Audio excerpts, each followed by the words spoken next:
Chapter 14, Will Goes to Sea. It was almost a year since Will finished his first assignment for Lord BraitheWaite. He continued to perform assigned tasks for the company now and then, visiting the yards in Bristol and discussing the progress of the two ships with Marks. He went to London on one occasion to dismiss the manager and find a replacement. This had kept him in London for almost 2 months, so Mai Li, Edward, and New Lin went with him. Joe and Stan and their 2 younger brothers were hired as watchers. The 2 younger boys showed up at the breakfast table from time to time. Will asked Lord BraitheWaite for permission to replace most of the yardmen when Joe and Stan, who were smugglers themselves, discovered that several of the yardmen and sawyers were using the company's small boats and wagons for their own smuggling enterprise. Joe had been very indignant when he reported the discovery. So much so, Will broke down and laughed out loud. When back at home with his family, Will primarily spent his time in his father's shop working on his own projects. Lord BraitheWaite summoned Will to his office and asked Will if he would consider taking the position of ship's carpenter with the rank of warrant officer when the ships were finished and launched in the spring. The ship, once launched, would carry a letter of marque from the king. It would be a commissioned privateer ship targeting Spanish ships traveling from the South Americas with their plundered gold and silver. Will almost refused, having never been away from his family for any great length of time. He wasn't at all sure he would like to be away from home for a year, maybe more. It took all winter for him to decide, and finally his lordship needed his decision. Will's decision landed him on the docks at Bristol one cold morning in May. Along with his manservant, Mai Li, dressed as a boy.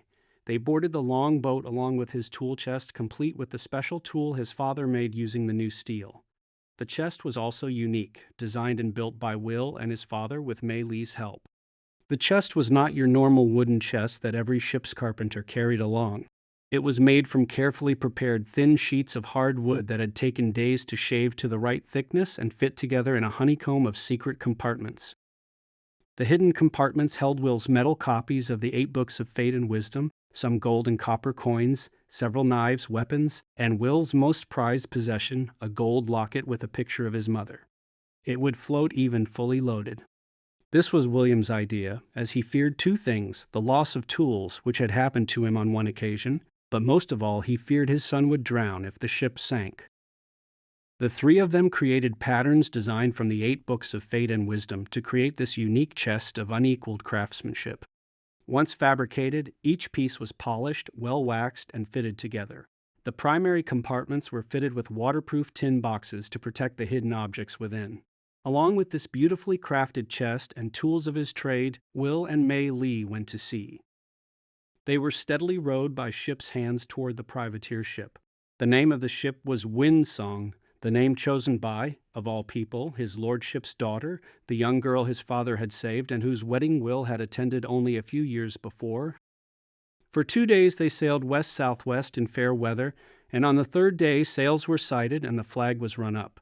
The ship, which turned out to be HMS Queen's Trumpet, was soon alongside, and Marines came aboard with some dire consequences for Will. He and 10 other men were conscripted and forced aboard. Will's protest fell on deaf ears. He was forced at musket point to load his tool chest and manservant and board the naval vessel. Will was treated well once his position as warrant officer and shipwright was recognized and appreciated. He was given small but separate quarters, and after a loud argument with the first mate, he could keep his manservant by his side. The boatswain's mate objected to a servant being given quarters. "They supposed to stay on deck," he sputtered until overruled by the first officer.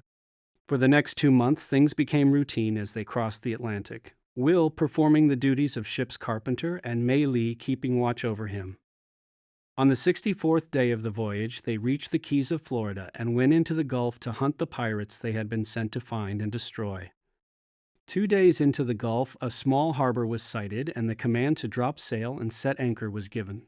Long boats were sent ashore for fresh water, and parties were sent to hunt for fresh meat and provisions.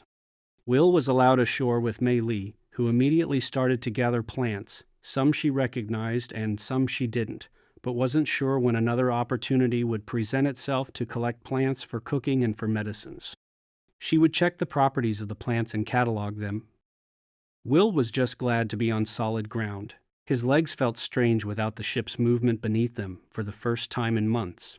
Upon his return to the ship, he was summoned to the captain's quarters. See what we need to repair storm damage sustained during passage, and then choose a team of men to forage for the timbers we need. The captain ordered the next fortnight to be spent repairing and bringing the ship to battle-ready condition. Cannons were sanded and oiled, decks scoured, gaskets checked, and sheets and lines repaired by the sailmakers. Will and his helpers replaced 2 sections of riband, reinforced the mizzen, and pinned and reinforced the main mast, which had developed a crack that was beginning to run.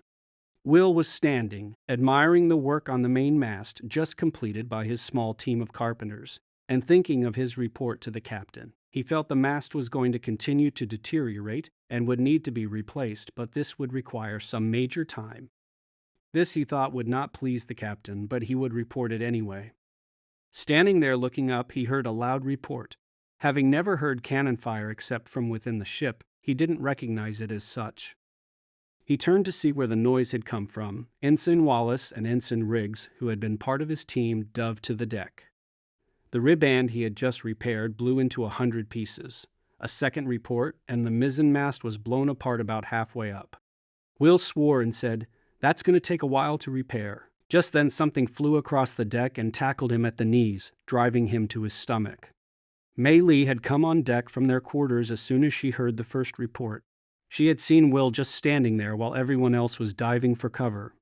Will said, Why did you do that?"